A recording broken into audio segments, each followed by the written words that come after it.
Welcome back, my people, to another edition of the Reggae Boyz Weekly. You guys might be wondering, where is Dicanio from the Gunners YouTube channel? Well, he was just here, and unfortunately, JPS take with the light people, so he's not here. Hopefully, the light fall back and he can join the stream. But today we have a special guest in Aidan Alexander, the co-founder of On the Ball Sports. So it's good to have him. But Aidan, before me even get into the show, which club you support? I'm a Barca fan. No Premier League. No Premier League club. I mean, in terms of fanship, I'm a Barcelona fan, but in the Premier League, I've no vested interest in anybody. But I have a bias towards Pep Guardiola. So I guess he's a former Barca man himself. So both as a player as well as a coach as well. And I guess he definitely brought success to your club, especially troubles and those type of things. You know what I'm saying? Definitely. Your club is broke actually right now. You have any money to give them? If I could, I would. Believe me. If I could, I would. This ongoing transfer saga with Nico Williams and Danny Olmo, it's almost painful to watch. But we're hoping for the best. We just have to get through this rocky period, and things are looking up in the future. I like the young core that we have. Hopefully, we can just keep some of them happy, keep some of them fit, really and truly. So. If the young core comes together, I think we could have a really good era ahead of us. I think Nico Williams is a bit more of a realistic signing. I'm not sure about Danny Olmo, especially with the release clause that he has down there at Leipzig. But I mean, if you're on TikTok, you could donate some money to Barcelona. You know what I'm saying? Because that's where people are donating mostly. But I was listening to the Barcelona president recently, and he was stating that they're out of the financial crisis. Whether you want to believe it or not. That's what Laporta basically said, that they're out of the financial crisis. But enough of Barcelona. I'm a Manchester United fan. Not that I have a direct rivalry with Barcelona, other than the two Champions League finals that were played back in the days, and Messi kind of demolished us. But we're here to talk about Reggae Boyz. So many things to talk about today, people. We're going to talk about Rene Meulensteen, former assistant manager of Manchester United. He was under Sir Alex Ferguson at one point in time, won a couple trophies as well, a couple Premier League titles and cup trophies as well. He responded to the JFF as he was recently linked with the job, and that's an exclusive in and of itself. So I will get into that a bit further down in the show. We're going to also talk about Kaheim Dixon and his recent move to Charlton Athletic in the EFL which is League One. So you have EFL League One, League Two, and then you have a couple below, and then you have the Championship, which Omar Hutchinson played in last season, and then he was promoted to the English Premier League. We're going to discuss that. We're also going to discuss Rudolph Speed kind of downplaying Ole Gunnar Solskjaer, as well as Dwight York being front runners for the job. And Aidan a couple years ago, you did an interview with Miguel Coley, who is also linked with the job. So you're going to touch on that. Give us your thoughts surrounding Miguel Coley, whether or not he's ready for the job. In that interview, he stated that if given the opportunity, he would have been ready. He would take it, basically. You know what I'm saying? So we are yet to see that, whether or not he will be given the opportunity. Also, going to discuss Craig Butler, as he recently acquired a club, co-owner, basically, of the, what's the name again? Veer United. No, it will be called Veer Phoenix United. And Craig basically made a bold claim in stating that they will win the JPL in 1 or 2 seasons. So he did say that basically within 1 or 2 seasons with Mona, he would have won the Manning Cup. He went to the final, lost that, and then he went back to the final and he actually won it. You know what I'm saying? But before we get into the topics, let me just give you guys the intro. It's time to rise up.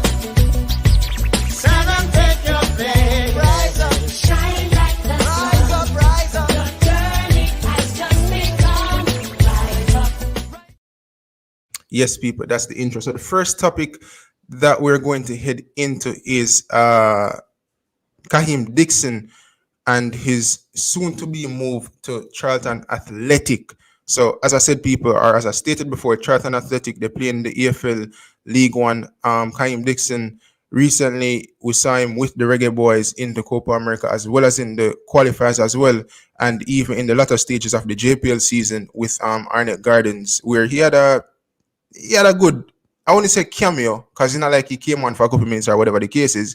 In those playoff games, he kind of looked good. You could see the talent within Kaheim Dixon, but just didn't have his finishing boots on that day. You know what I'm saying? But Aiden, before me even get into the article, just share your thoughts on Kaheim Dixon in general. I think Kaheim Dixon is class, honestly. There's people who even draw comparisons between him and Dujuan Richards, Whisper. So, I mean, I've seen Whisper up close. I've seen Whisper train, and I haven't quite seen Kaheim as close. But if the comparisons are there, then I can tell you that that's something special. Even just watching Kaheim play for Jamaica and in the JPL and at the Manning Cup level, he's schoolboy football level, I should say. He's class. He's definitely class. Explosive, fast, has a rocket of a boot on his feet. I really think this move to England is a massive, massive step up for him. I really like to see Jamaican talent get the chance overseas. The JPL is what it is. It's a good football league, but to play high quality, the highest possible quality football, you have to go abroad. We know that's not in Jamaica. So seeing him get that chance to go overseas, get into European football, get some caps under his belt to make it easier for him to move and take that next step for his career after this, it's a really good look to see. I love to see Jamaicans get opportunities, and this is definitely a big opportunity for him. Yeah, definitely. And before I even get into the article, once again, people, if you're just joining the stream, please go ahead and smash that like button. Also, subscribe if you're new, and feel free to leave your thoughts in the comment section surrounding Kaheim Dixon and the soon-to-be move to Charlton Athletic. But once again, people, the most important thing is to smash that like button. Also, never introduced this, but we also have a punk of the week today. In the comment section, tell me, guys, who do you think will be the punk of the week? And we're going to have the star of the week tomorrow on Sunday's show. So let me just get into the article quick and give you guys a rundown. So the headline from the Jamaica Observer is Jamaica's Kaheim Dixon on verge of transfer to Charlton Athletic. Reggae Boyz Kaheim Dixon is reportedly on the verge of inking a contract with Southeast London club Charlton Athletic. According to the South London Press, Charlton is quote-unquote closing in on a transfer for the pacey 19-year-old winger who represents Arnett Gardens Football Club in the Jamaica Premier League. Nicknamed the Addicts, Charlton compete in the EFL League One, the third level of English football league system. So that's within the football pyramid in England. So they compete in the third division of the pyramid, basically. Dixon's agent, Kevin Cowan, who also is the agent of Shamar Nicholson, as well as quite a few other Reggae Boyz players, told the local media recently that a number of clubs from Belgium, Denmark, and Portugal, as well as the US-based MLS, had stated their interest in the player. And I'm going to go on to quote Kevin here. The expectation is that he'll eventually transfer abroad during the summer, but we're still evaluating the different possibilities, Cowan said. And he said this, it would have been a couple months ago. If he transfers to Charlton, Dixon will join fellow Jamaican Kaheim Anderson, a product of Charlton's academy, who made his international debut for Jamaica in 2023. Other notable Jamaican internationals who have played for Charlton are Ricardo Fuller from 2012 to 2013 and Michael Hector, who left the club in June. His contract expired. Dixon made his senior international debut for Jamaica in March in a CONCACAF Nations League semi-final against the United States. The Reggae Boyz scored 6 goals in 13 appearances. The Reggae Boyz scored 6 goals in 13 appearances for Arnett Gardens in the Jamaica Premier League this season. And that was basically last season, the season that would have just finished. But yeah, so Aidan, let me ask you about this move, right?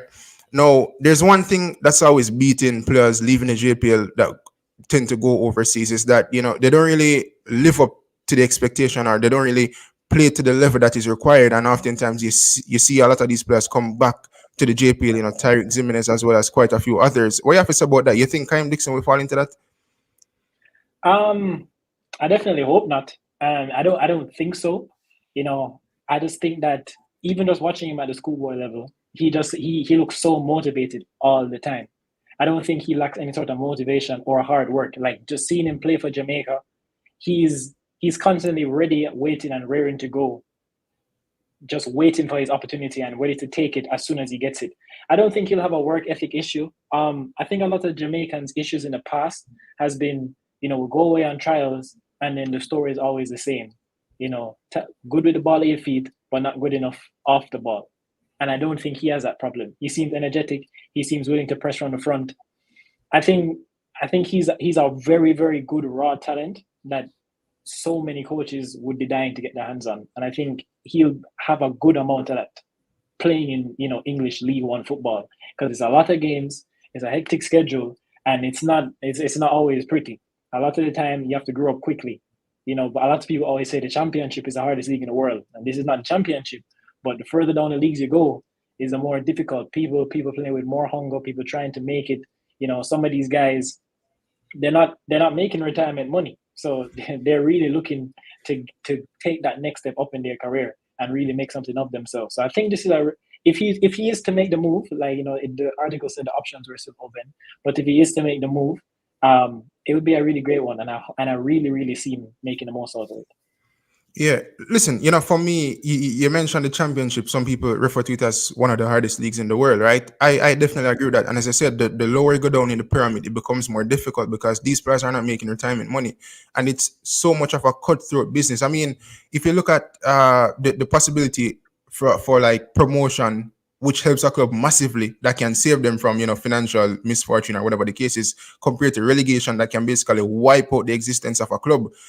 There's no room for error when you make these transfers, especially for clubs like Charlton Athletic, as well as many other clubs, whether it's in the EFL League 1 or EFL League 2 or the Vanarama League, whatever the case is, you know what I'm saying?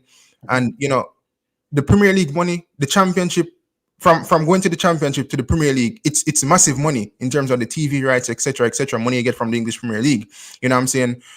You look at Ipswich recently, back promotions, when they hired Kieran McKenna from the EFL League 1 to the championship to the English Premier League. So, many people are sitting in the comment section saying that they expected a bigger move for Kaheim Dixon, but with the snap of a finger, he can be in the Premier League in 1 or 2 seasons, you know what I'm saying? If everything goes right. Now, the big question is, will he be a part of that in terms of will he be playing games like, contributing to the fact of the team gaining promotion? Last season, Charlton finished 16th in the EFL League 1. So, it's not like a top club in the EFL League 1 that you expect that they'll gain promotion to the championship next season. But sometimes teams do gain championship and you look at it and be like, where did this team come from? But everything kind of just turns around that quickly in terms of, especially with recruitment that you do at that level, because you have to get the recruitment right when you're playing the championship, EFL, League 1, League 2, because, you always look for players on the bargaining chip, basically, you know what I'm saying? You always look for players on the cheap, but when you look at these players, you look for players with talent. Could Kaheim Dixon be that talisman for a team like Charlton Athletic? And with him having Kaheim Anderson there, who made his debut last year, I believe it was as well. Yeah, it was last year. Kaheim Anderson would have made his debut for the Reggae Boyz team. He can help Kaheim Dixon to settle in to the league. And let me just head over to the comment section. I say, Jean-Pierre fan say, big up Gunners and Presser. Unfortunately, Gunners is not here, people. The man like go away. But Jay Shai was expecting a bigger move for Dixon. Let me just bring up back the article on screen, right? Because Kaheim Dixon's agent stated earlier this year that he had clubs from Belgium, Portugal, as well as the MLS that would have been interested in Kaheim Dixon. So some folks, they might be saying, why never go Portugal or why never go like Belgium or whatever the case is. But just as how you'd have like a small club in the EFL League 1 and big clubs in EFL League 1, it's just the same in Belgium. It's just the same in Portugal. So it doesn't mean that it was like a big club would necessarily be interested in Kaheim Dixon just because he was linked with a move to Portugal or he was linked with a move to Belgium. It could be a team from like a lower division. It doesn't have to be in like the first division of these respective countries. And Aidan, I remember reading a scouting report a couple months ago, which I did a video on, right? It surrounded Kaheim Dixon, and the scouting report was saying that they looked at him in the game against the United States, and they stated that they wouldn't recommend him for like any top leagues or any top teams because they don't believe he's at that level compared to a Whisper who would have went to Chelsea. They stated that they would recommend him to a league like the MLS or any other league that is equivalent to MLS. What do you have to say about that in terms of his talent? Kaheim Dixon? Yeah. Yes. That's that I find that very hard to believe. I don't think Jamaica has I've always said I don't think Jamaica has a talent problem. What we have is a flawed system. We don't have the necessary infrastructure in place for our country and for our national players to do the best that they can possibly do. For example, Whisper was known by, I don't remember his name. Was it Joe? I know his first name is Joe, but the head scout at Chelsea, who recruited him. Yeah, Joe for Shields. Chelsea. Yeah, Joe Shields. Yeah, Joe Shields. He was known by Joe Shields since he was 12, 13 years old when Joe Shields was still at Manchester City. Joe Shields came to Jamaica, saw Whisper with Phoenix, and told Craig Butler he's going to be the next one. He's going to be the next one. From Joe Shields was on the Manchester City staff. He went to Chelsea, and obviously he knew the Whisper name. He wanted to sign Whisper right away. We don't have a system in place from our national pyramid of football structure, from the simple fact that the level of football that is most cared about in this country is schoolboy football, and that's a problem. That's a massive problem. That you can't have a country who's the pinnacle, well, not the pinnacle. Obviously, the JPL is the pinnacle of football in the country, but the league that people most care about is the schoolboy level. There's countries that don't even play schoolboy football. I have a godbrother in Belgium they don't have school sports. You play football for your club. You don't play football for your school. That's not a thing that exists in Belgium. They don't have schoolboy football. They may have it to a certain degree, but it's not what it is in Jamaica. It's not nowhere near. And we have a problem where our players that shine at the Manning Cup level, they don't matriculate into that next step. Even the national team. They don't matriculate into the national team. How many of the world-class Manning Cup names can you, in the last 4 or 5, even 6 years, can we even talk about in the national team today? We're talking Junior Flemings. We're talking Alfonso Gooden. We're talking Jai Light, obviously took a different career path. We're talking so many of these players. Alex Marshall is just getting back into the team. Like we definitely have a matriculation issue. And that comes down to a lack of proper planning from the top. Every year we have the same issue. Every year. And it's a problem now. We need to identify a philosophy and institute it at all levels of the footballing pyramid. Like what Spain did. Spain, they have a philosophy, and from the under 8s to the national team, they play the exact same way. That's why De La Fuente was able to come in almost seamlessly and win the Euros in almost, basically no time in charge. He hasn't been the Spain head coach for more than 2 years. And what? He's already come in, had a great Nations League campaign, and won the Euros. Just simple as that. Because the players know what to do. It's ingrained in them from the youth stage. And the players that shone for Spain are the ones at the youth stage who would have represented them at the youth stage with De La Fuente. We're talking Cucurella, probably left back. It was definitely in the team in the tournament for the Euros. Obviously, we know Yamal and Nico Williams. Both were in the team in the tournament for the Euros. So, Jamaica, we need to identify a philosophy and institute it from the ground up. We need to get all our national coaches together, which I'm not saying they don't do. I know they have coaching camps. I've been aware of the JFF having coaching camps. I'm not going to say that does not exist, but we need to identify a philosophy and institute it at all levels of our footballing pyramid. And we shouldn't be in this situation now where our coach has left us, and every rumor we hear, it's being said that this is not the case, this is not true. But there's no clear and identifiable target. There should be clear and identifiable targets to lead the national team already. It's been a good amount of time. But in terms of Kaheim Dixon's talent, I know there's definitely not a talent problem. No Jamaican has a talent problem. We are good enough. What we don't have is a proper organized system that allows our players to shine and be their best self. So Kaheim Dixon, once he gets the right coaching into his skin, he'll most definitely be a world-class talent in the years to come. We put it at world-class? Definitely world-class. I mean, if Whisper is a world-class prospect, Dujuan Richards is a world-class prospect. As much as people have given him a hard time, people see the clips coming out of the Chelsea games where he has played well, but maybe those 1 or 2 moments where he should have passed and didn't pass, and all of these things. I have seen Whisper in training. I have worked with Phoenix. I've worked with Craig. I've seen what this man is capable of. I have never seen a schoolboy football his age at 17 be as technically gifted as he is.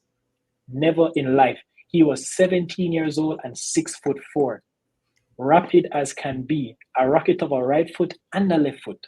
He almost didn't have a weak foot at 17 years old, being coached on bumpy Jamaican pitches by, obviously, we know Craig Butler is a world-class coach. So him being in Europe, getting time with, more world-class facilities, more world-class coaches, Whisper is bound to go to the top. Once he keeps his head on a swivel, Whisper is bound to go to the top. Bound to go to the top. There's nothing he lacks from a physical attribute, from a technical attribute. There's nothing Whisper lacks. Obviously he's young. His decision making is not going to be the best yet, and his football IQ has to increase. Obviously, we know that, and no player at his age is a finished article. Once he gets that level of football IQ and stays focused, Whisper, there's nothing stopping Whisper. There's nothing, absolutely nothing stopping Whisper from going to the absolute top. He's no less talented than Liam Bailey is. Let me ask you this. Yeah, can you hear me? Yeah, I can hear you. You know Whisper personally, right? Well, knowing personally is a stretch, but I've worked with him. So let me ask you this: do you believe he's a wonder kid? A wonder kid? Yeah. I mean, if we're looking at it from a Jamaican standpoint, definitely, and on the world stage, obviously that's a larger pool, and it's more, and it's a harder level, a bar to reach. But I don't see why not. I really don't see why not. Whisper is bundles of talent. Even if the general public has been, maybe critical of him in situations where he hasn't performed at his best, I'm saying at a pure raw talent and physical capability point of view, Whisper is a world-class prospect that any club in the world would want to snap up. So him being at Chelsea right now, what does his future look like for next season? Do you envision Whisper being in the first team? We've seen Whisper train with the first team last season, right? On 1 and 2 occasions. That was under Pochettino. I think there was a relationship there where Pochettino, obviously to train with the first team, you have to have something within you. Again, I'm saying they don't take any scrubs and just put with the first team to train. If you look at United, City, a lot of those players that eventually burst onto the scene, like the Cole Palmer, Phil Foden, Oscar Bob, you'd have to see something within them at the academy level for them to train the first team and then to give them that opportunity. Now, you're saying that Whisper is a world-class talent to a certain...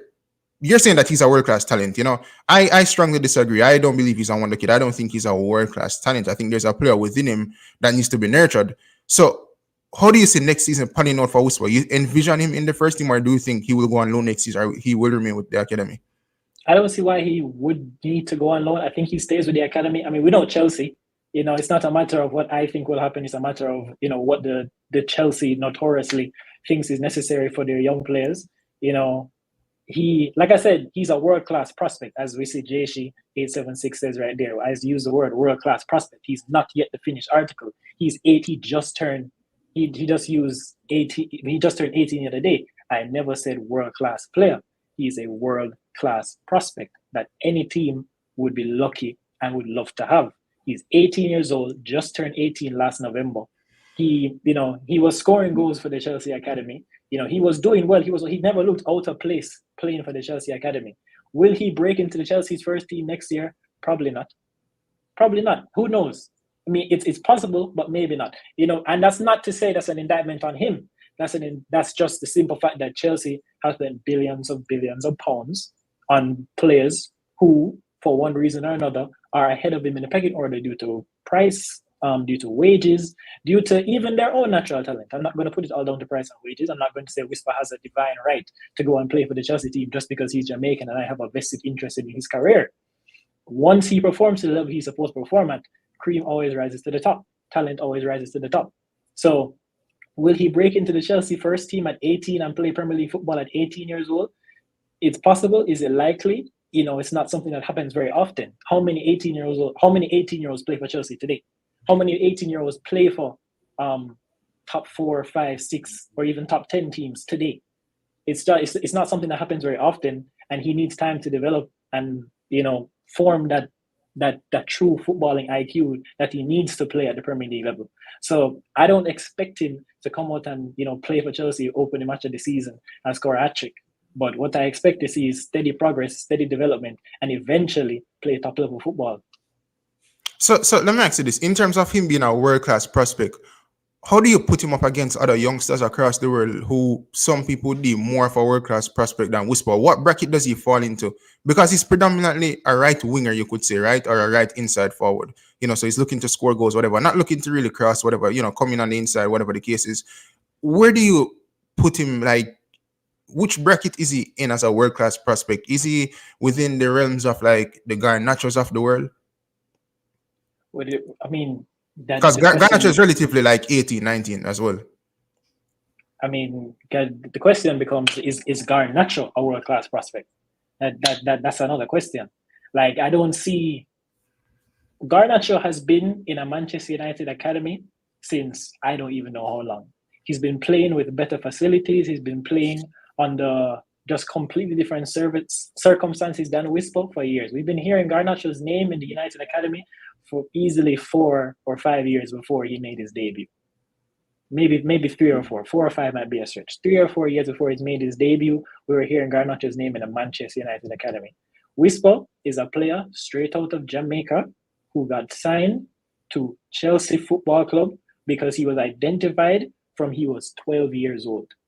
If by a Premier League, somebody who is the head of two Premier League team scouting departments. He was the head of the scouting department at Manchester City, or maybe not the head, but he was one of the top dogs in Manchester City's talent identification department. He said to Craig Butler when Whisper was 12 that he's the next one after Leon Bailey. He moved to Chelsea, and one of his first moves was to sign Dujuan Richards. He went to a trial at Newcastle, and Newcastle had a contract ready there for him to sign. Maybe not contract ready there for him to sign, but they were very interested in acquiring his services, along with other teams as well who would have watched him at this trial. He chose Chelsea, and he moved there, and his pre-existing relationship with Joe Shields, I'm sure, contributed to that decision. For a player to come straight out of Jamaica, be identified since he was 12 years old, having never played in a European academy, that's most definitely world-class talent. And signing a player outside of Europe is no small task. There are minimum requirements that have to be met to sign a player that doesn't hold an EU passport or isn't European. He has to. The transfer fee has to be at least a certain amount, which is a barrier to entry for a lot of Jamaican talent going to Europe. Because, well, maybe the Premier League specifically, because Premier League law state that if you're signing a player outside of Europe, he has to either have a certain amount of caps for his national team, or the transfer fee has to be X amount. I don't know what X amount is, but because X amount is deemed too high by certain teams, a lot of outer European talents don't get the looking that they really should. Whisper was given that looking. It was the head of the Chelsea department said, "We want this guy. We need this guy. We're going to buy this guy." And we see the other talents that they're signing. I don't know. Is it over the line yet, Esteval? I don't know if it's over the line. Yeah, it's over the line.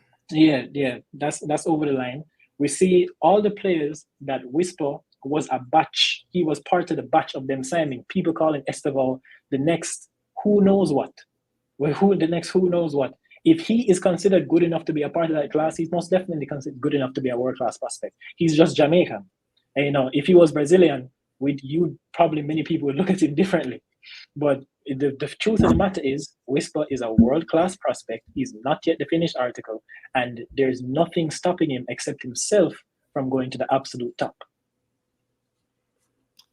Well, I hear you. I hear you in that. I hear you. Let me just ask the last question, right, before we move on to Rene Meulensteen basically responding to the Jamaica Football Federation. Is Garnacho a world-class prospect? Is Garnacho a world-class prospect? All right. Alejandro Garnacho most definitely is a talented footballer. Most definitely. Don't ever get me wrong. I wasn't trying to compare him and Whisper a while ago. He most definitely is a talented footballer. I think that his decision making, like I said for Whisper, isn't all the way finished yet. It's not all the way finished yet. Do I think he can go to the absolute top? Do I think, okay, what do we consider? Is Manchester United the peak of Alejandro Garnacho's career? Can Alejandro Garnacho get a bigger move than Manchester United at some point in his career. Granted, he started very high. I'll give him that. This question is difficult to answer because Manchester United is already at the top scale of world football. I mean, not typically for South Americans, the next best thing would be Real Madrid or like FC Barcelona. But we know he's been Madrid. at United Academy for years. Madrid kind of secured them future already, so I don't think they would be looking unless Garnacho score like 40 odd goals a season. Madrid is like, I mean, then again, if he's scoring 40 odd goals a season, that's the question. Is Garnacho going to be that out and out goal scoring winger? From what I've seen of his game so far, he doesn't look like the type of player who's going to go and score 30 goals in a season. He doesn't look as clinical. He doesn't look as demolishing as even Marcus Rashford at his very best. Marcus Rashford is a different conversation. But, Garnacho doesn't give the same ruthless energy that Marcus Rashford at his very best does. So is Garnacho going to be a 30 goal a season man? I don't know. I don't know. I haven't seen that yet. But I think I don't think Garnacho necessarily needs to be a 30 goal a season. I think Garnacho reminds me of like a Sadio Mane, not in terms of playing style, but in terms of goal contributions, in terms of how it is shared, scoring goals as well as creating goals, because Garnacho can create and he can score. So I don't think you look to Garnacho to be scoring 30 goals a season. I think once he gets... Sadio Mane was a lot more direct of a winger than Alejandro Garnacho is. Yeah, but he could also create and score. So I look at Garnacho in that light. Now, I'm not comparing him to Mane as the playing style or whatever the case is. But last question surrounding Whisper. I know that Craig Butler made some comments about Whisper recently, stating that once he gets into the Chelsea first team, he will be, in 5 years, Chelsea's leading goal scorer, beating out Frank Lampard. You actually think that is real? That is, like, realistic? I think Craig Butler has a lot of people. Craig Butler's statements come from a place of just absolute faith in his players. And I don't wrong him for that. I've worked with Phoenix. I've seen what his players are capable of, and I'll be honest with you, they're at a much higher level than most other places in Jamaica. Most other places in Jamaica. Maybe every other place at that age group in Jamaica. The way they train, what those players, the talent that he's identified and nurtured and built in these players. The level that Phoenix players are at is at the very top of Jamaican youth football. That is without a doubt. Being Chelsea's top ever goal scorer in 5 years, that's difficult. I'm not going to say it's impossible, but that's difficult. So I'm not going to say that it's a certainty that it will happen, but I think that once Whisper gets his hands on that first team, he's in that first team. That's without a doubt. I think the Chelsea fans are going to fall in love with him because he's so quick, he's so tall, he's so rapid, he's so powerful. His touch is pure.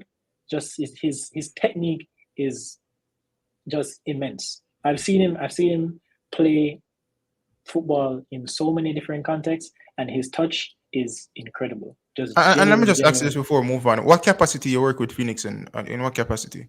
Well, we used to shoot a lot of content for them. So we used to be at the trainings. We used to be in a bunch of different settings with them. Mostly training, a couple of practice matches. So we used to shoot content for them. We used to piece together footage, a bunch of different stuff. And these would have been used for like tactical reasons, like tactical, marketing, both of them. Okay. All right, fair enough. So I'm gonna move into the next topic, right? It's gonna be Rene Meulensteen, former assistant manager under Sir Alex Ferguson at Manchester United, won a couple trophies with Sir Alex. Now, within the stratosphere of football in Jamaica, we've seen the name Rene Meulensteen being linked with the Reggae Boyz head coaching job, right? Various, media houses would have covered it or covered Rene Meulensteen being linked with the job to a certain extent. Some folks stated that he's the leading man for the job, as well as, other folks stating that, he's not in the conversation. Now, as it pertains to Rene Meulensteen, he's the assistant manager for Australia. I think the nickname for Australia is, I think they call them the Socceroos. Yeah, like Kangaroos, Socceroos. So that's the nickname for them. And I think that's for the men's national team. I think the women have a different name, or it's the same name. So former assistant manager at United under Sir Alex Ferguson, assistant manager now with Australia. And he has been at various different clubs. He was at Fulham for a period of time as assistant manager as well as the assistant. He was sacked in a short space of time, and then he was in India for a period of time as well. Didn't spend too long there. He was at Al Sadd SC. I believe that's in Qatar, if I'm not mistaken, or Saudi Arabia. I think it's actually in Qatar or Saudi Arabia, to be honest. He was with Qatar under 23 team back in 1993. He was with them since from 1993 to 1999. He was the under 23 manager for Qatar. So he has been in and around football for a very long period of time. However, as it pertains to Rene Meulensteen, if I pronounce his name correctly, or Meulensteen, I basically reached out to Rene recently, right? And asked him the question. I stated to him that he's been linked with the job surrounding the Reggae Boyz team, and he responded stating that there's no truth to it with a exclamation mark. So Rene is basically stating that he didn't apply for the job, because I asked him if he applied for the job, and he stated no. He has never applied for the job. He will remain as the assistant manager for Australia. So as it pertains to a name being floated around, leading the charge to become the next Reggae Boyz coach, he's definitely out of the picture with his response. Now, I'm not saying that he could well and be in the conversation, but he's playing it down in the sense that, he's in talks with the federation. Coaches do that, players that you ask them a question, will you be moving to this club? And they say no, and when you look back tomorrow, they move to the club. But he's stating that there's no truth to it. Now, I don't know if you're familiar with Rene Meulensteen, but seeing that his name is being suggested, former assistant manager for Manchester United, assistant manager for Australia, now the Socceroos, like, what type of coach do you want to see for the national team? Like, could Rene Meulensteen be someone, even if you're not like familiar with his game or his philosophy, right? A next assistant manager, Hal Grimson was assistant for Iceland for a period of time. Then he became the manager. He went to Qatar, then he left Qatar, and he became the coach for the Reggae Boyz team. Do you think assistant manager could lead us to the World Cup next 2026? I don't see any reason why not. Enzo Maresca was an assistant manager, and then he became his own man. He obviously got Leicester promoted back to the Premier League and has now moved on to Chelsea. So I don't see anything wrong with an assistant coach taking charge. There's absolutely nothing wrong with that. But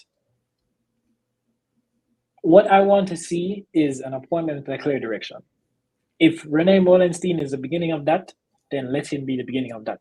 While I understand that international football is not club football, I completely understand that, and I appreciate that, and I'm very, very, very much aware of that. We need to have a clear direction, like I said at the beginning of the video, from the bottom to the top. From the very, very bottom to the top. We need to have a clear direction. So if they're going to identify a target, the JFF as a whole, the technical directors, the manager of the JFF, they need to identify that this is the manager, this is what we want to do, and this is the manager that we believe is going to execute that. They need to sit down, have clear targets, have clear expectations. Hey, Rene, this is what we want to do. Obviously, the ultimate goal, it is now Saturday, July 27th, 2024. The number one thing on the JFF agenda has to be qualification for the 2026 World Cup. There is no excuse anymore. We have not played in a World Cup since I've been an alive human being. I was born in 2002. The last and only World Cup we've ever qualified for was in 1998. 1998. I have, as a human being, I have not witnessed Jamaica play at the World Cup. This cannot continue. We're talking 2002, 2006, 2000, which Trinidad qualified for 2006, by the way. Okay, Trinidad was there and we weren't. No excuse for that, by the way. None. Absolutely none. 2002, 2006, 2010, 2014, 2018, 2022. 6 World Cups have passed that Jamaica have not been at since 1998. This cannot continue. The number one thing on the agenda, I don't care about anything else. Lose every friendly. Obviously, winning is a habit and you need to build good habits. But I don't care about anything else in the JFF all tunnel vision needs to be on World Cup 2026 qualification. And it shouldn't just be qualification. It should be a matter of going there and competing. It's an expanded format. The 3 biggest competitions in our region have already gotten automatic qualification. You will never have an easier opportunity to get Jamaica back to the World Cup. You will never, ever, ever, ever, ever, ever. Not, I don't know, maybe in my lifetime the World Cup will come back to this side of the world again. I'm sure it will. But you'll never have they've never had an easy opportunity and probably will never have an easy opportunity to get Jamaica to the World Cup. You're saying Mexico, Canada, and the US are all automatically qualified already, and they've expanded from 32 to 48 teams. If Jamaica isn't there, they should shut down the football program. Shut down the football program, send it into administration, overhaul it, name it something else. Start from the very beginning, because there's absolutely no reason why Jamaica should not be at the next World Cup. But I got off topic there. I apologize. But yeah. So I think the next coach should be identified with a clear target and philosophy in mind, just like every top nation does. Obviously Gareth Southgate, he moved up from the other 20 from the youth level of English football. Obviously, if you look back at his time, it wasn't unsuccessful. He didn't win anything, but it wasn't unsuccessful. He's technically the most successful English manager since 1966. He's the only English manager to get to a final that's not on English soil. Only English manager to get to 2 finals back to back, ever. So Gareth Southgate, clearly, as a whole, his time was a success at England, without winning any silverware. I mean, success is a difficult word to use when you don't win anything. It's a very difficult word to use. But if we're measuring him against every other England manager there was, he is the most successful one since 1966, and he came from an identified philosophy that they wanted to continue.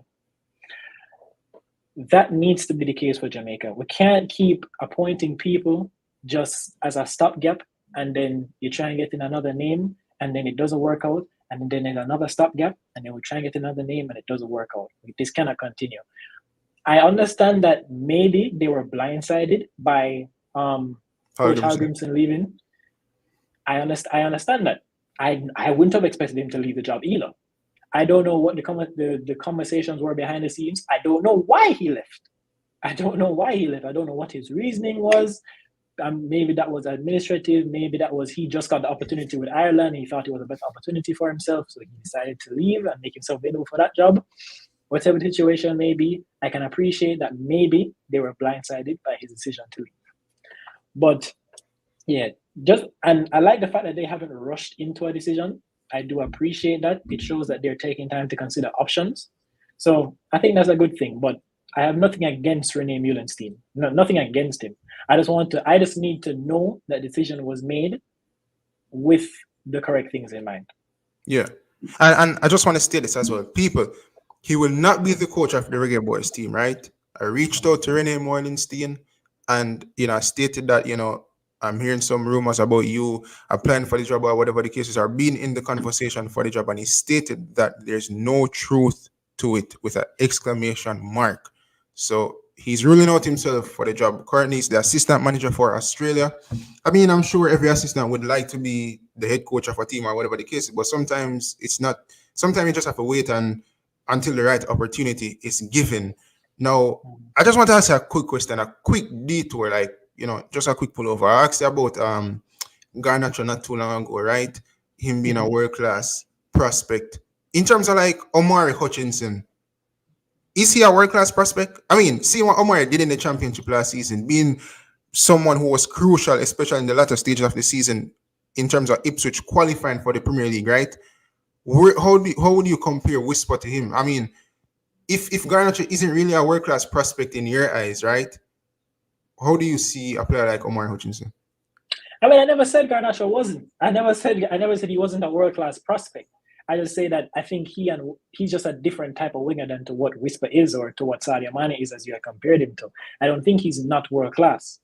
I just think that there are certain attributes that Whisper possesses that just from a natural point of view that Omari and Garnacho do not possess. Then Omari and Garnacho, they're not 6'4". They're not 6'4". They're not still light and rapid on their feet. They, they're maybe or maybe not. I haven't seen them as closely as I've seen Whisper. They may or may not be as naturally gifted on both feet as Whisper is. Not to say that Whisper is a better player than them today, but we can appreciate that there are certain physical attributes that Whisper possesses that they do not possess. But in terms of Omari himself, right? Omari himself. You see, my thing with Omari Hutchinson is that we've been hearing his name since he's an Arsenal player, and obviously he's talented. Obviously, he's a very, very good player. He's been hearing his name since he was an Arsenal player, made the move to Chelsea that didn't really work out for him, got a loan move to Ipswich, and then it's now a permanent deal, correct? Yeah, permanent move. Yes, it's a permanent deal to Ipswich now. And obviously he balled out in the championship last year and was a very, very big part of earning Ipswich promotion. I think with Omari Hutchinson now, and I don't want my own bias to come into this, that my only issue with him is there seems to be a lack of commitment when it comes to Jamaica. There seems to be a lack of commitment there. No, I don't know. I don't want to get into the commitment. Yes, and yeah, I understand. Yeah, I asked me a question, but I've digressed. But yeah, so I don't think there's anything lacking there in terms of talent. But when I've seen him up close, when he's not motivated, it really comes out on the pitch. It really comes out on the pitch. I think in the right circumstance and once his head is in it, he can be great. He can be world class, but he just needs to find that motivation. He needs to be completely committed to the project that he's in. I get what you're saying in that sense. But back to the conversation surrounding the coach. So once again, Rene Meulensteen is ruling out himself. Now, a next topic I would like to get into is surrounding Rudolph Speed. Basically downplaying Ole Gunnar Solskjaer as well as Dwight York. And I think this article was funny in the sense that, Rudolph Speed basically stated that Dwight York has been basically interviewing himself. You know what I'm saying? JFF, they've never spoken with Dwight York in that capacity in terms of like him being even like on the short list of the potential coach. So that was funny when Speed said that he's interviewing himself, which it seems that way. So in this article coming from the Jamaica Gleaner, the headline is Fake News. Speed dismisses Solskjaer York rumors. Jamaica Football Federation Technical Committee Chairman Rudolph Speed said it is very unlikely that any of the two former Manchester United stars, Ole Gunnar Solskjaer or Dwight York, will be the new Reggae Boyz head coach. According to Speed, Solskjaer is not the front runner and Dwight York is not even in the race for the job. So, and even like him can finish last place, people, he's not in the race. He didn't qualify. Speed went on to state, and I quote, "Fake news, Solskjaer is no front runner," Speed told the Jamaica Gleaner. And I believe this is in response to an article by Wayne Walker for Nationwide News, when Wayne Walker basically in the article stated that it is believed to be that Ole Gunnar Solskjaer is the front runner. So Speed is downplaying that, people. So Ole is not the front runner. At least the difference is Ole might be in the conversation compared to Dwight York, who is not in the race. So Ole might well and truly be in like third or fourth or fifth place as it regards to like discussions with the next coach. So I believe that Ole might be in the conversation. However, Dwight York is not even in the race to be in the conversation. We have almost completed interviews. We know who is the front runner, but we have other considerations that have to take place before we can get to that person. He noted that they are still vetting the 5 candidates, but that they're still Let me start over 1 second, people. He noted that they're still vetting the 5 candidates, but that ultimately the decision would come down to who the board chose. 4 other reasons. Number 1 might not get through, so then we will go to number 2. But what we do, we always recommend to the board multiple persons, and we have 5, but 1 may be number 2 and 2 may be number 3, but all of them qualify. So basically what Mr. Speed is saying, even though you give recommendations, he might give a recommendation in terms of this coach being the number 1, but the board, since that you have various persons on the board, they might see number 1 as number 2, but in his eyes, number one is number one for him, but the technical committee might see number one as number two or three or whatever the case is, and they might see number two as number one compared to Speed himself. And the decision will not solely come down to Rudolph Speed. I mean, he's the chairman of the technical committee. He kind of spearheads the technical committee. Yes, everything falls on him, but it will be a collective decision in terms of who the next coach will be. So, God forbid the next coach fails, then we can share the blame in terms of whoever is on the technical committee. No, Ada, let me just ask you this question as it surrounds Ole Gunnar Solskjaer. Well, he's not the front runner. Dwight York is not even in the conversation, so I'm not going to dwell on Dwight. In terms of Ole, right? You think Ole could be a good fit for the Reggae Boyz job and his relative success at United? Do I think Ole Gunnar Solskjaer would be a good fit for Jamaica? I'm not trying to say my slowness to answer is nothing against Ole himself or anything he's achieved. It's just, it really comes down to what are we trying to do as a nation, not just for today, not just for tomorrow, not just for 2026 and beyond. Well, not just for 2026, but beyond as well. We need to stop introducing managers that are just for today, that are just, a stopgap or just a name that, is going to make people happy. If Ole Gunnar Solskjaer is the best man for a philosophy that the JFF has identified that they want the national team to pursue, then by all means, sign him up today. Sign him up today. But the best man for the job comes down to what the JFF decides their philosophy is, and not just who is the best name on paper, who was Manchester United's coach, and who finished second in the Premier League. The Manchester United's highest ever finish since who knows when. It can't just be that. It can't just be that. I have nothing against Ole Gunnar Solskjaer. I appreciate that he's coached at the very, very top level, but we need to appoint a target, identify a target, and appoint a target with a philosophy in mind. That's all. That's my only thing. Yeah, I mean, I think. Well, I'm a United fan, right? I think Ole had, a good success to an extent with United, especially in terms of how he inherited the club in the position. And United with not the current board, but the previous board, I don't think they set up managers to really succeed. Everything falls on a manager in terms of the failure. Yes, Ole did fail in the last part, but knocking out PSG, going to a Europa League final. Yes, he didn't win a trophy, but still, he had them playing a brand of football in terms of being one of the best counter-attacking teams in Europe, and that is factual. That is not made up by me or, this is by football experts and what you're seeing on the eye. You know what I'm saying, in terms of how the team is playing, because against the big teams, Ole is the only manager post Sir Alex Ferguson who has more wins against the top six or the big six compared to any other Manchester United manager after Sir Alex Ferguson. And it was evident in terms of how we played football to beat the bigger teams. It came down to the smaller teams who tend to sit in a low block. You couldn't break them down. And that has been the struggle with a lot of managers at United in terms of playing against the low block teams. Against the bigger teams, they can beat them. Against the low block teams, the teams that, sit like bottom third in the table, it's a struggle. You know what I'm saying? Especially when United over the years, after scores and some of these Michael Carrick, we didn't really replace some of these players in the midfield, which the midfield is crucial. So yeah, Ole did fail, I'll admit that, right? However, I hear a point in terms of his philosophy, whatever the case is. You want somebody who's going to come in, build something, as well as when they eventually leave, they can also leave something with the program as well. Now, it almost sounds to me like you're advocating for a local coach, and I think I know who that local coach is. But before we get into that, right, as it pertains to Ole, it just comes down to whether or not the JFF can pay him. Right? It comes down to whether or not the JFF can pay this man. A lot of international coaches, they're not the highest paid compared to the level that club football, club football, they generate so much money that they can pay a coach an astronomical amount of money, right?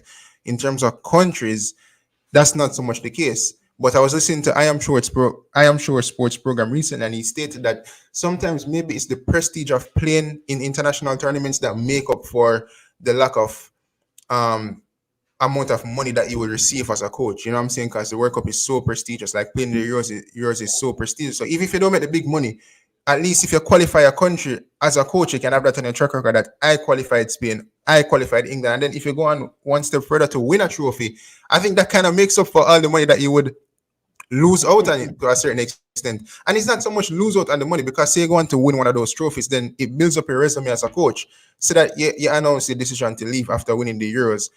Almost every club will be in for you. You know what I'm saying? And whenever they give you that contract, you're making big money. So it does help in your resume. And I think for me, I don't think Ole really has any leverage over the Jamaica Football Federation, to be honest. He was given a shot with United based on the fact that he was a former player for the club, right? Club legend. So, and even before that, he was at Molde. If we were supposed to go in for Ole when he was at Molde, he still couldn't make any big demands surrounding the Jamaica Football Federation. He couldn't really have any leverage. You know what I'm saying? So even when he was at United, it's not like him really getting a job after United. You know, he has been in talks with clubs, but that's just merely talks. There's no track record after United. So I don't think he has any leverage. I think he can demand a good amount of money in terms of his salary for the year, you know, but I still don't think there's much leverage. Do you agree with me in that sense? I definitely, I think you're right in the terms of, like, he's not an absolutely unattainable target for Jamaica. That's definitely not the case. It's not like, you know, we're looking for Pep Guardiola or Jurgen Klopp. That's just simply not the case. But yeah, like you said, I definitely agree with you. He's not an unattainable target for Jamaica. I just need to know that Jamaica is making the choice with the right things in mind. Yeah. I hear in that sense. And people in the comment section, tell me what you guys think about Ole Gunnar Solskjaer. He's not the front runner, but he might well and truly be in the conversation to become the potential coach And of if Reggae he was Boyz. the front runner, they wouldn't tell us. So we really don't know. Yeah. We really And I don't mean, know.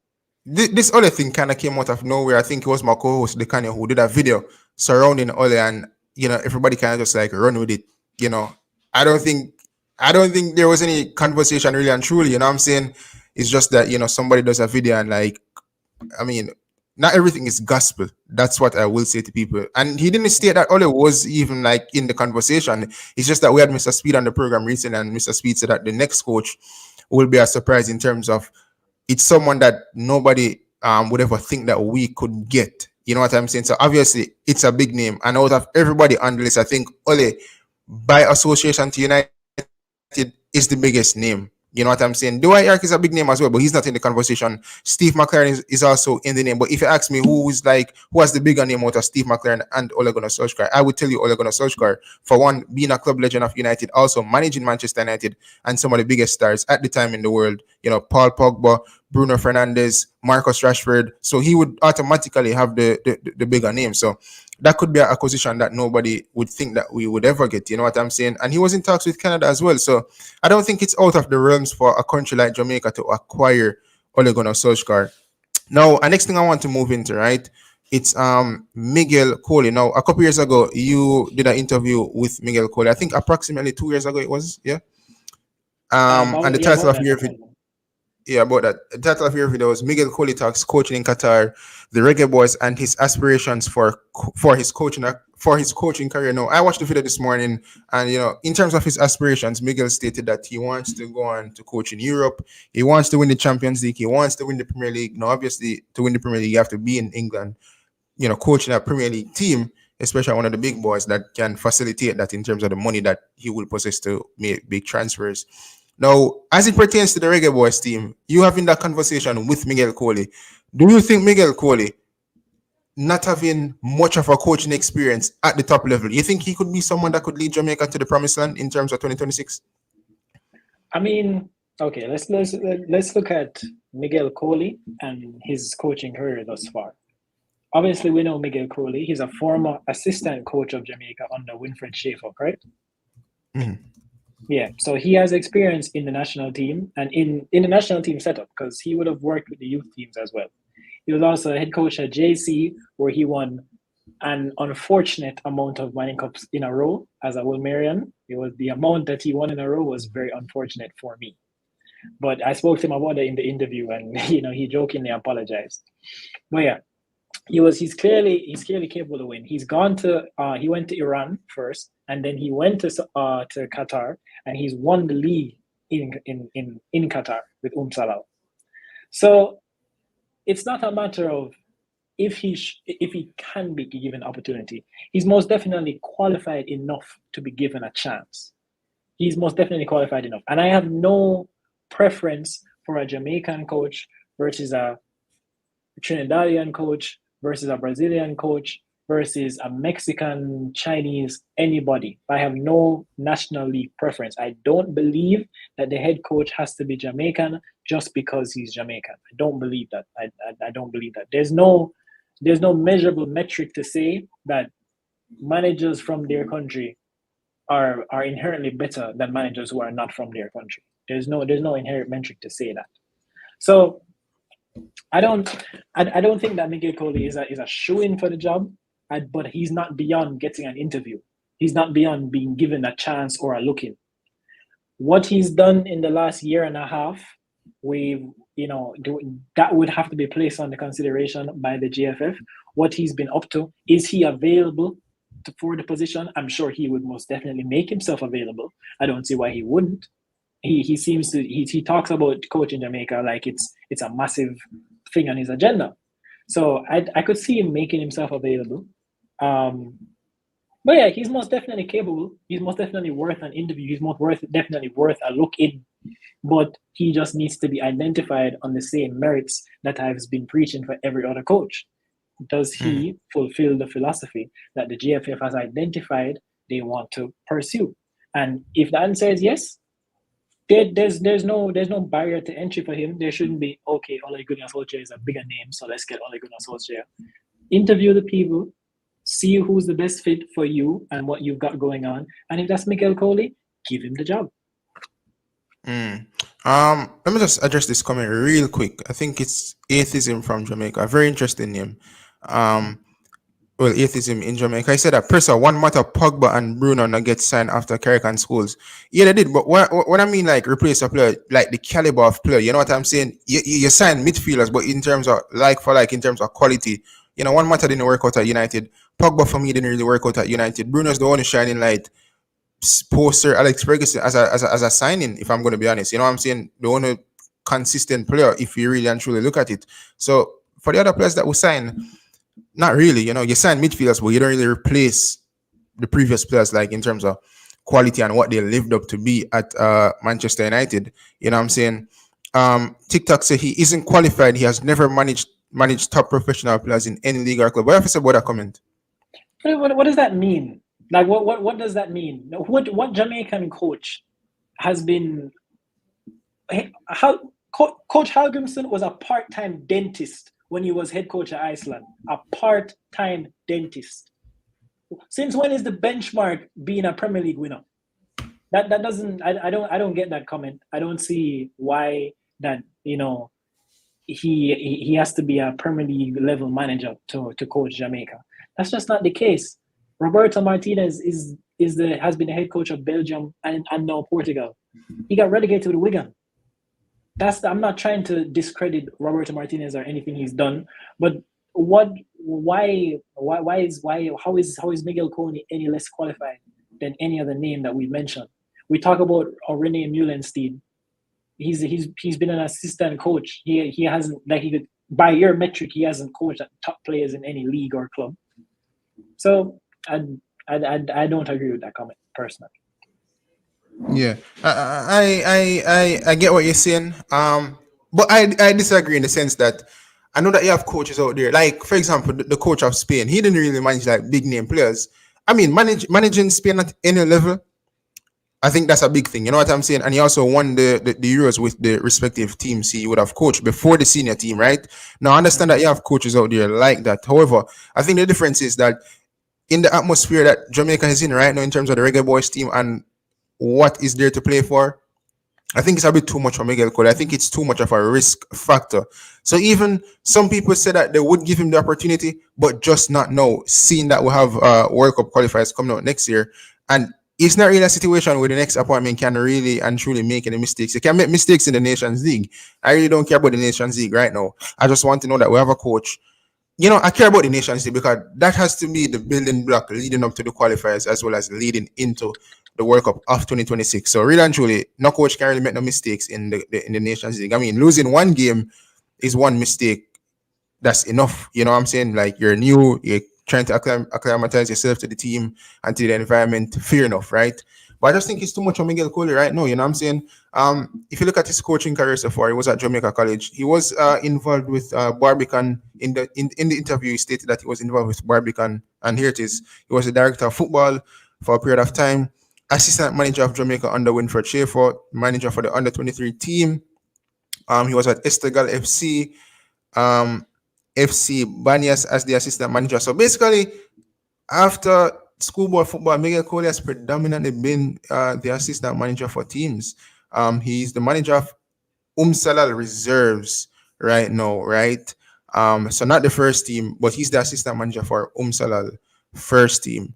But since leaving Jamaica College, he has not really been a first team coach or manager in any aspect. Only for the reserves of Salal, which is in Qatar, if I'm not mistaken. I'm writing that, right, Aidan? It's in Qatar?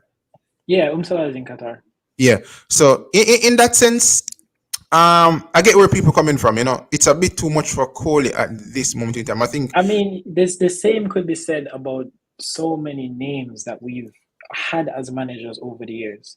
As I said, Coach Hallgrimsson was a part-time dentist when he took over Iceland.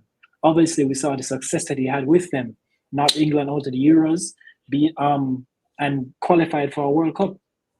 We saw the success that he had, even though he was a part-time. Half of that Iceland team was part-time footballers. I don't see why somebody who has spent the better part of the last 20 years coaching, has been in the Jamaica system before, has won things at the local level, and won things in Qatar.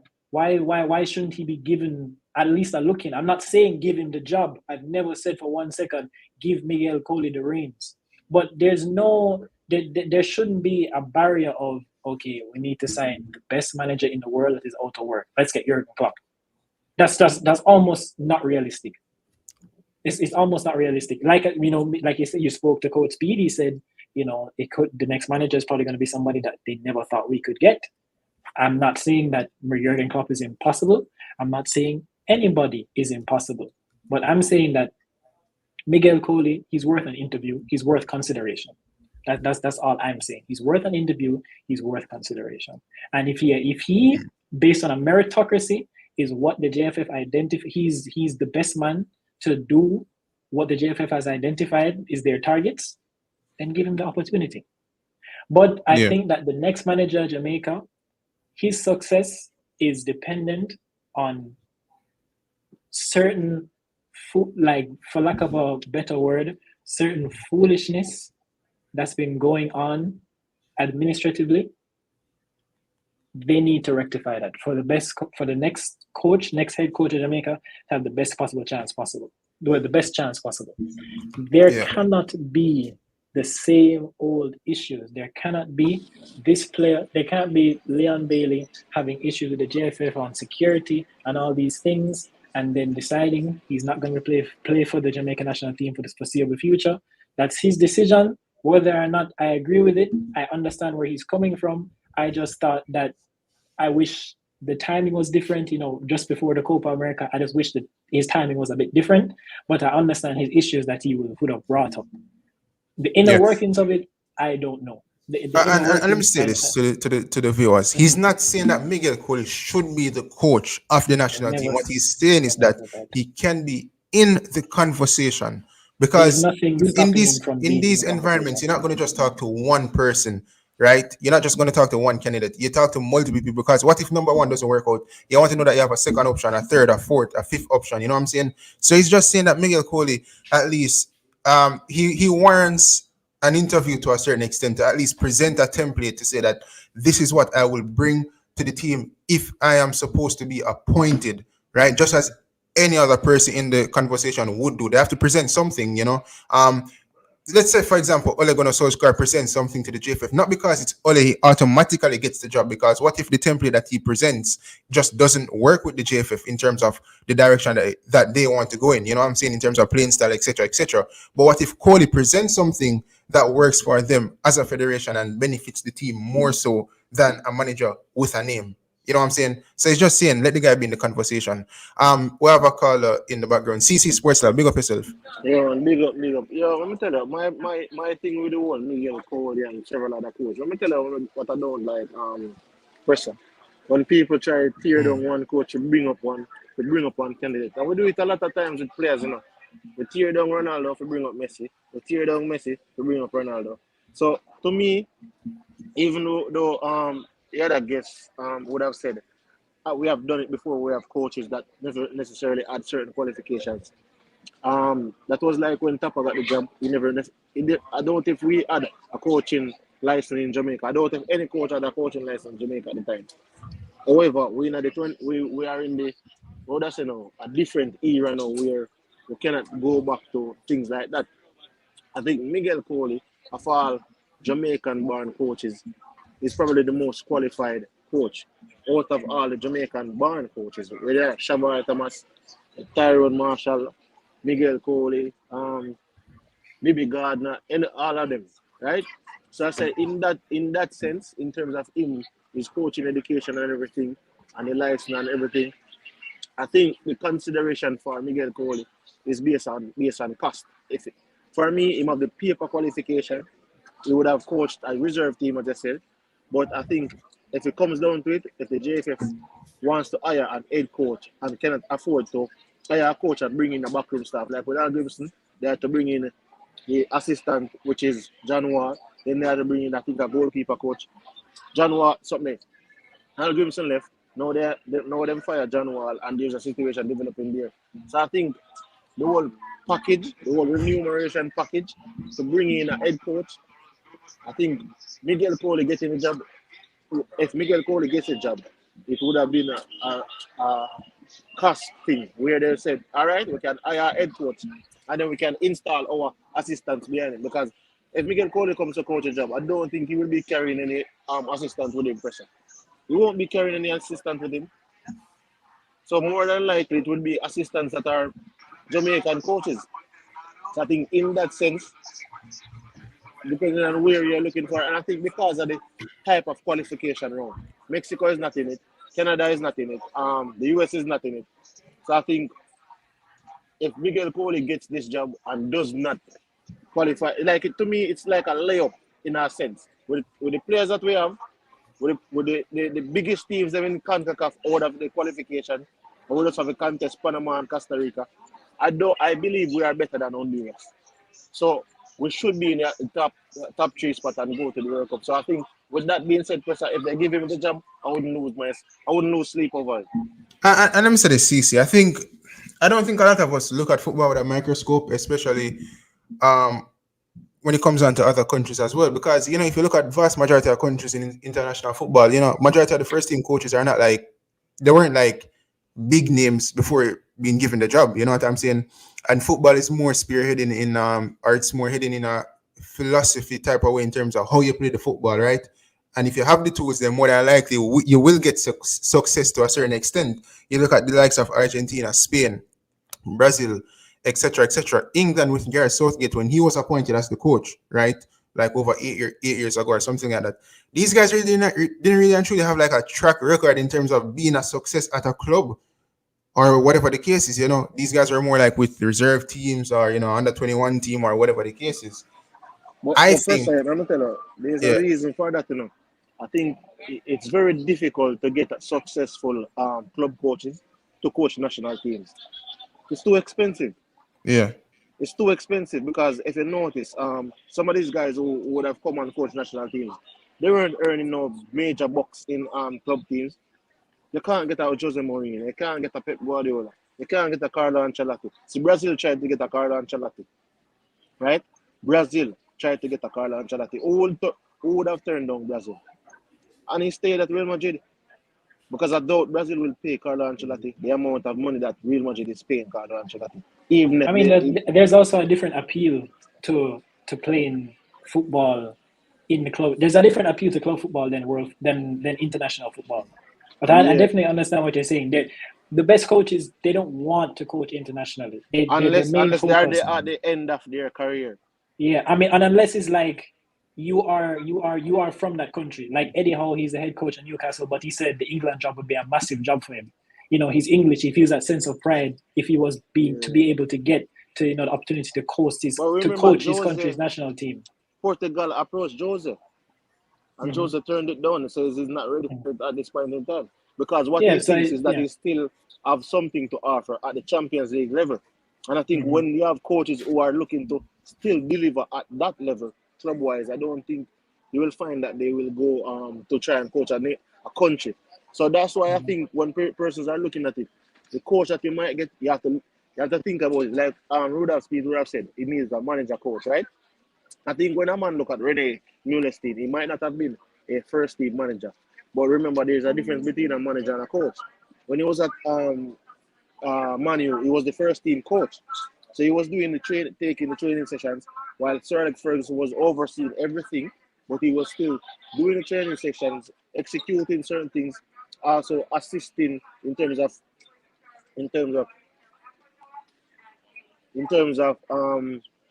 setting out different tasks. Because I think he was the technical coach at one point into.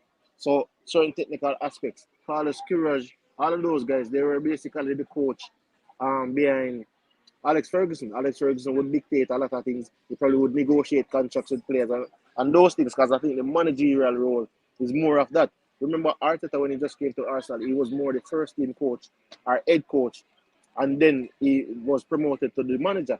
So right now, Arteta would have had a head coach right now in place where do training and things. So I think when I look at it, coaching experience, managerial experience, a lot of these other things, there's a lot of factors in it. So for me, you won't necessarily get the biggest name coaches in club football. You won't get them in international football. And as I said, unless they come from the country like Louis van Gaal. He's a Dutch. Louis van Gaal regularly goes to coach Netherlands. Regularly, if you notice, he will coach a club, then he goes back and coach Netherlands. Coach a club, goes back and coach Netherlands. Right? And I think a lot of Dutchmen does that. So it depends on in that situation. And I think with like Miguel Coley, it's a similar situation where he's a Jamaican. So even if he gets a job in like a club, I think he would want to like still have that pride to come and coach, you know. And to add to that, CC as well, I think that's where the difference, and explain it properly in terms of the difference between a coach and a manager.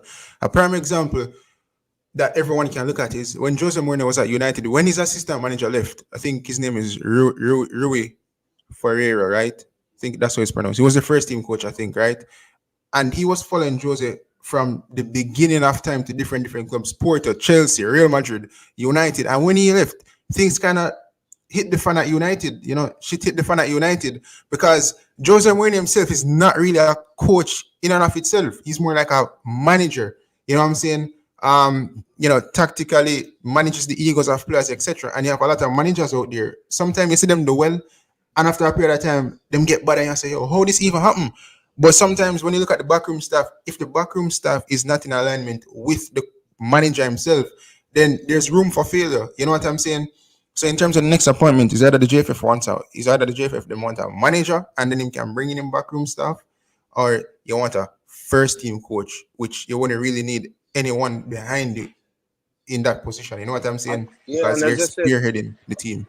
Yeah, and as I said, some first team coaches don't necessarily make good managers because they don't necessarily know how to deal with, like, say for example, even negotiating of contracts and those things. Because even when Jose, I remember when Luke Shaw wanted, when he was trying to get Luke Shaw and the amount of money Luke Shaw wanted versus when he was looking at what Oscar was getting. And he was saying if he brought Luke Shaw there and pay him £100,000 a week, Oscar is getting £60,000, and Oscar is like his biggest star.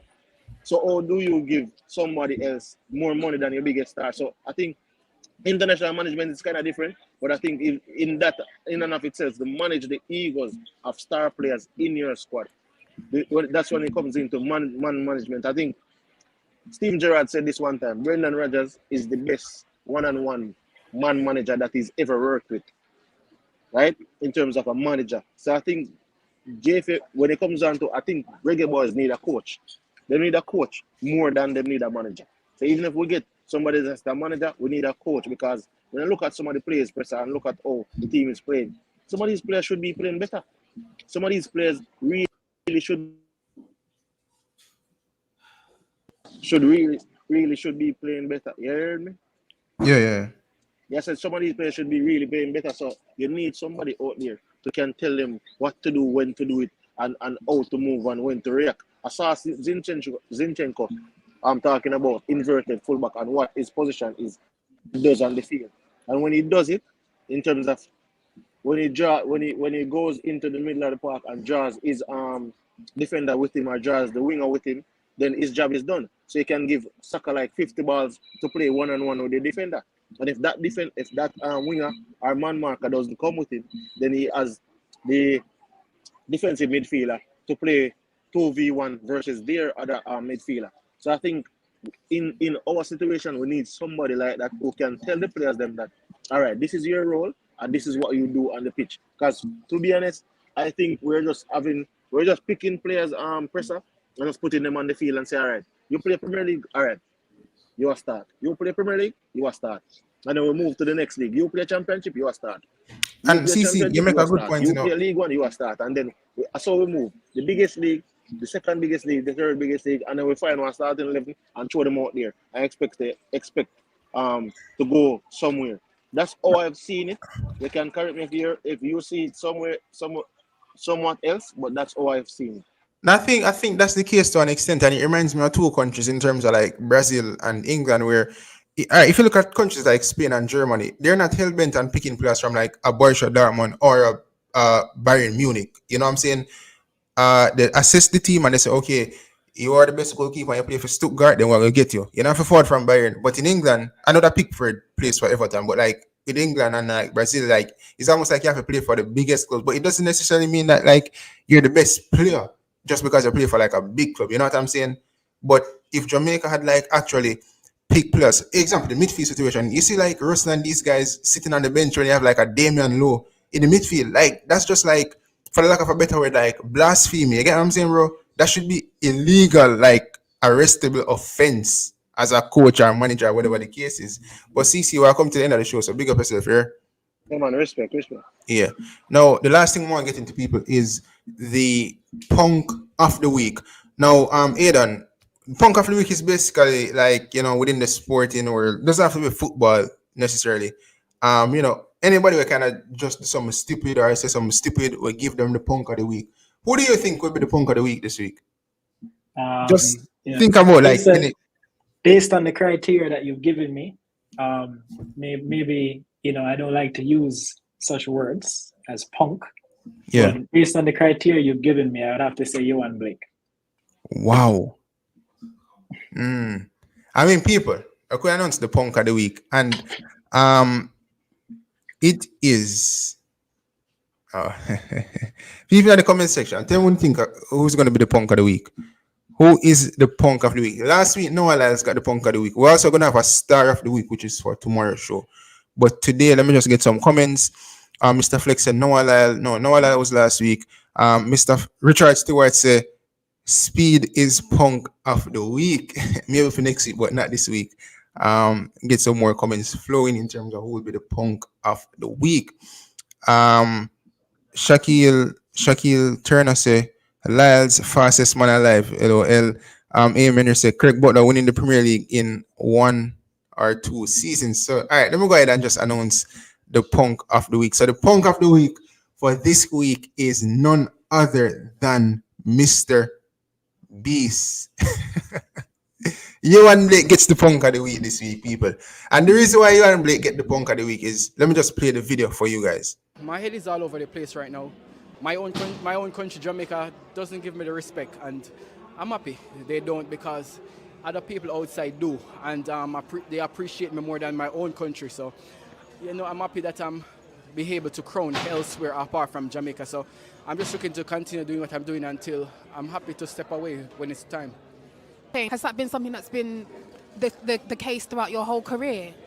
Yeah, Jamaica love winners, and once you're not win, they're not supporting you. But I don't need their support. I have my own support staff. I have my own support team. I'm a self-motivator. Now, Ada, let me just get your thoughts surrounding you and Blake, and we'll take the last caller. What do you think about that? I think that statement is very, very disingenuous. It's not a situation. I don't think that's true of Jamaica's love winners. Jamaicans love our national team, even though we are not very good and I don't have a very good track record of winning. You see, I spent some time at Sportsmax last summer, and I had asked a couple of the analysts there, do you think Jamaica has a track and field culture? As in, no, I asked them, do you think Jamaicans love track and field because we're good at it, or we're good at track and field because we love it? And it was a question I had a lot of debate, but ultimately what most people are saying is that they don't think Jamaicans have a track and field culture. We have a racing culture more than anything. So it's more a fact of, okay, let's say I can reach you to the shop. Let's say I can beat you to the shop, instead of, a love for track and field itself. And because Jamaicans, we've notoriously become good at track and field, it sparked a widespread national love for, track and field itself. But I think that what he said isn't necessarily true. Jamaicans don't only love winners. They don't only love winners at all. There are plenty of beloved Jamaican athletes that are not notorious for winning gold medals at every single event. So what he's saying, I can't agree with at all. Don't agree with it whatsoever. And I think Johan Blake definitely gets his love. Like, he gets his love. I mean, obviously, I'm not going to act like he's gone. He's been the most beloved man in the world, or that he hasn't faced criticism. That is all true. But there's no Jamaican that doesn't absolutely love Usain Bolt, Johan Blake, Warren Ware, 1, 2, 3. There's no Jamaican that would ever disrespect that Johan Blake is the second fastest man of all time. There's no Jamaican that can just respect the dominance that was that era of, the early to late 2010s. No Jamaican discredits Johan Blake's achievements. But I understand that within recent years, he's faced harsh criticism. But I mean, I don't agree with his statement. No. You see, for Johan Blake, no. I mean, you see, when you have somebody like a Usain Bolt, who's the fastest man in the world, as well as the fastest man alive right now, contrary to what Noel else is saying, you see, Blake. That before you continue, sorry to cut you there. That title, the fastest man alive, it's usually isn't it usually a situation of whoever holds the 100-meter title at the time is just given that title. It's not to say that he's faster than Usain Bolt. It's just a matter of the current holder of the title is given but in that moniker, sense, the fastest man alive. In that sense, it wouldn't be Keishan Thompson, so it would still be a Jamaican. No, but he doesn't. Keishan Thompson doesn't hold the world title. He holds the fastest time this year. Yes, but I'm saying that usually the person who holds the world title in the 100-meter is named the fastest man alive. It's not to say that he's faster than Bolt or faster than Keishan. It's just the title that's given to them once you hold that 100-meter I get what you're championship. saying. I get what you're saying in that sense. I mean, if you want to take it that way, then fair enough. I get what you're saying. It's like people say that Mbappe is the best player in the world, or Jude Bellingham is the best player in the world. It's not to say that they're better than Lionel Messi or Cristiano Ronaldo, but they are the best player right now. Yeah. All right.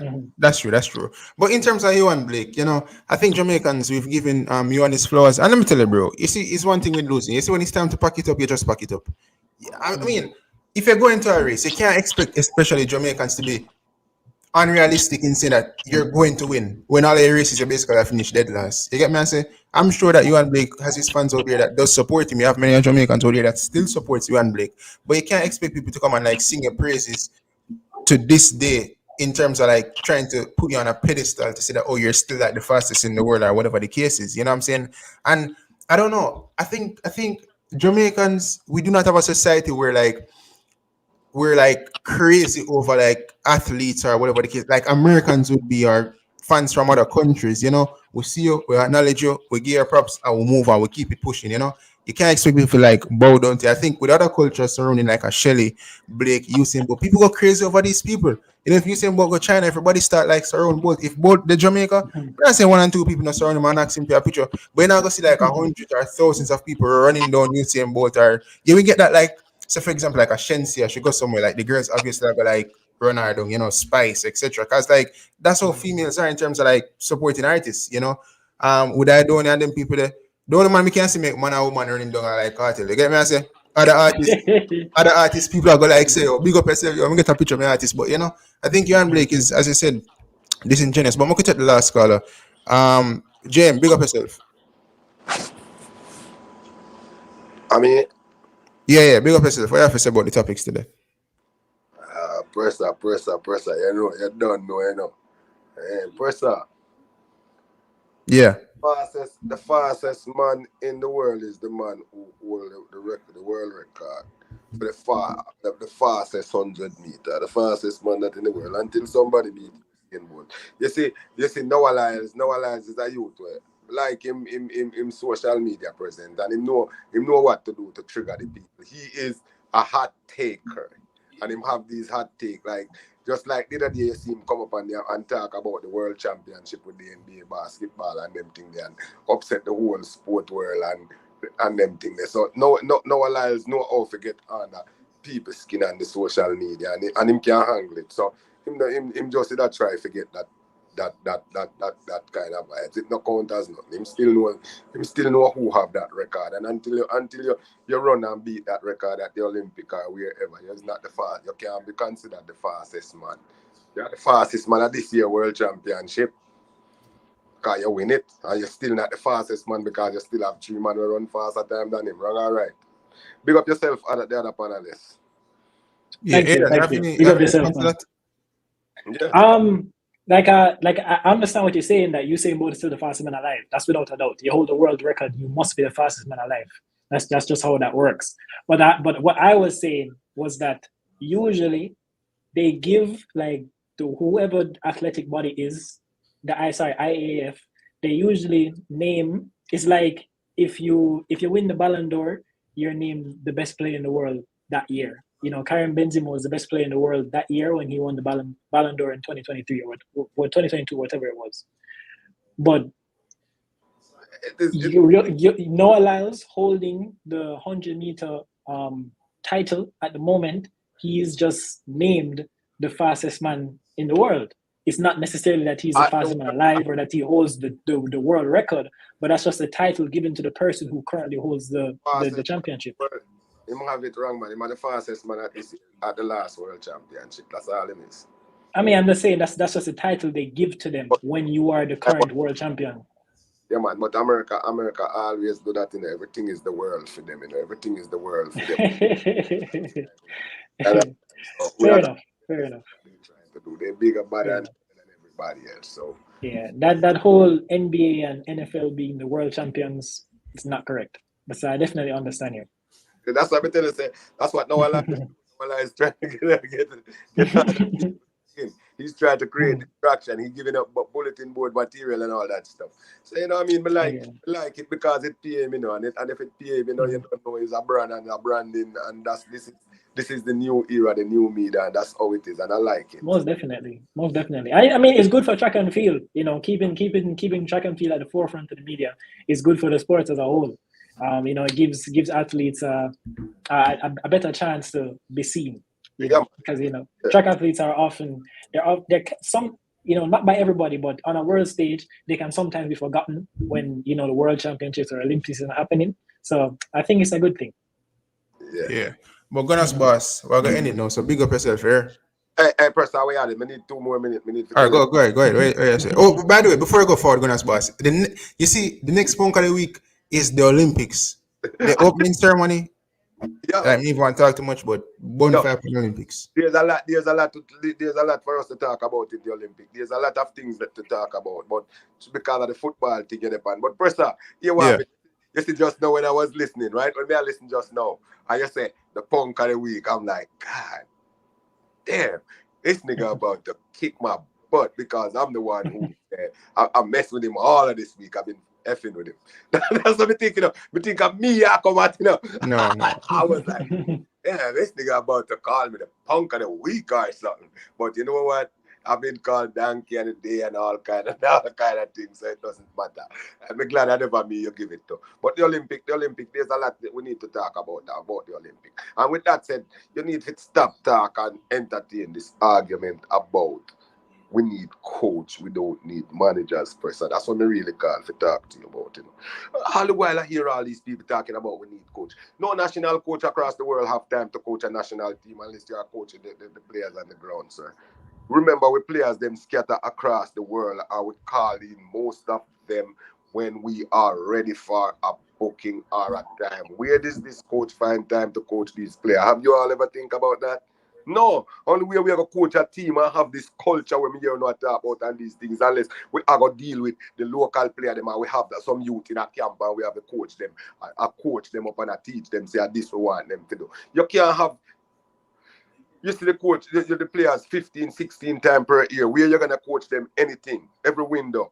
And when them have a team where I coach them, how much game for a whole season plus practices and all of that, where you gonna put that information? It's not possible. So that's why you need somebody who to get the best player, the best and manage their ego.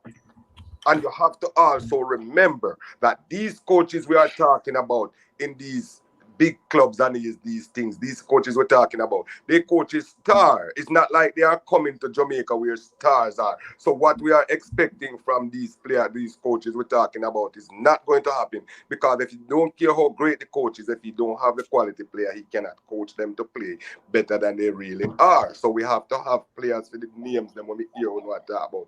Expectation is too high. Y'all need to tamper your expectation and accept what y'all get and work with what we all have and hope for the best we can get out of it. And that's the fact. Stop talking about this coach. We can't get no coach for coaching, no national team. The United States is not looking for a coach right now. They are looking for the best manager to coach their team, to manage their team and manage the egos and the abilities of the players they already have, because you don't have time to coach them up. When you go call Coley, Christian Pulisic to leave him club over Italy or where him there play, and McKinney and these guys to come over here to coach them, you have to, coaching is consistent. Preparation is consistent. So that's why they get that from the club. So when they come to the national team, they're partially ready. So all you have to do is show them a couple of things and then prepare them. And that's what national team duty is. Some practices and get ready for the game and watch some film, break down what the other team is doing, break down the analytics of the other team and get them ready for the game. That's what it's supposed to be when they come. Tell me when I'm wrong and then you can hang up. I mean, you make a good point. I don't think you're wrong in that sense. You know what I'm saying? I wasn't saying that we need a coach per se. CC was just making was showing the difference between a manager and a coach. So we're just talking about Rene Meulensteen as well as a few other names in the list that are relatively coaches. You know what I'm saying? And whether or not they could do the job. But now that you give your point, I agree with you in the sense that, you know, there's not much time to coach. A national team is more so managing the egos. You give them a couple instructions, you watch a couple of films of the team that you will be going up against, and then, you know, on the day, may the best team win. So you're right in that sense. You know what I'm saying? But at the end of the day, when Speeds of the coach I got announced the 31st or the 1st of August. So until then, names will always be floating around and people will always be having discussions as to whether or not this person will be leading the Reggae Boyz to the 2026 World Cup. You get me a second as boss? Yeah, I need Mr. Speed them to left off of the internet and go coach the little youth them and make them now get 15 love and people see them a street and I call them 9 love and 3 love and them think they when I embarrass the little youth them and mess up their mental and them think they are a little more from this them a ball for mental illness and turn crazy because people care them go a foreign go destroy them mentally, because what them doing to these youth is disgraceful. You can't tell me, and that's why me personally, I'm gonna say something right now. Me don't know what Craig Butler was doing when him say him go to Europe. So when him keep the best players them when they on the island to carry them go to Europe to go play after the under 20 team play to say, well, me have the best players them because the national people them never bow down to me. I'm gonna give them that shot. I'm gonna show them up. It's kind of funny with Craig because he always say like the best players play, and he's always stating that Phoenix players are the best players. But when it come time to select them, them never available. You get me? I say? I believe they are the best prepared. You know, I think he keep his guys in shape and he try to do the best he can do for them. My only problem with Craig Butler, you know, is I want to ask Craig Butler one question. And my question to him is this. What do you gain from your consistent sabotaging of the national program at all levels where the players is concerned? What is you gaining from that? You use the word patriotic so freely, and you say is this patriotic person. What you're doing is not patriotism. That's the question of me want to ask him. That's all I want to know. What you gain from it? Well, Gunner's boss, in his eyes, it's not sabotaging or lack of patriotism in the sense that he thinks it's patriotism in terms of the betterment of the football. So he's standing up for something. So that's how he would view it. Others would view it differently. You get me? I say? So even though it might seem like sabotaging, him just thinks, okay, for the future, we want the JFF to fix things so that the future can benefit the present as well now, if them fix it quick enough, as well as the future that will come eventually. So in his eyes, it's not so much of sabotaging or lack of patriotism. You get me? I say? Man, there's nothing there to be fixed, man. His thing is he got beef with one or two individual, and then he trying to keep this going. That's not what patriots do, man. Patriots get shot down in the field and they still come back and represent their countrymen, because when it comes to you putting on that color you got on your screen, man, that's a different thing, blood. So this thing where this man do, there's no excuses for it. It's not your kid. You are in charge of training them and preparing them for whatever they choose. You are too much involved in what they are doing when it comes to the national team. Just me wish him success, and I need him to win the Premier League in 3 years, like what him do with the Man in Cup over Mona. Because Craig Butler is a great motivator, you know. I mean, when we see him take what you call it, a Division 3 or a Division 4 high school, Mona High School, and bring them all the way to winning that championship. I give him respect for that. I mean, love what him do with the look of you where the football is concerned. But me not love when him get involved with and hindering the progress of the national team by corrupting the players them and hold them up. You need to change that thing and just man up now, man. Let whatever happen where you are, whatever beef you perceive to happen. Go sit down, man. Instead of, if you know, if you go do all of that, man, Mr. Speed just put one boxing ring in somewhere, man, on the charge for pay-per-view, man, with Sports Max them and even with Presser them and make them put it live and we watch it and we pay feet, man, and fight it out, man, and knock out each other and left the football, make the football progress after that, man. Somebody take the L and somebody take the W and call it a night. You see what I say? Yeah. But Gunners, as we say, yeah, man, respect, man.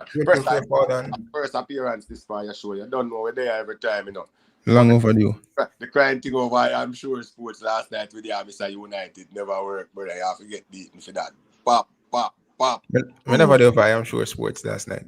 I was about to cry last night over Ryan. No, I'm never crying, man. Nobody with it. Ooh, little more. Big up yourself, second one.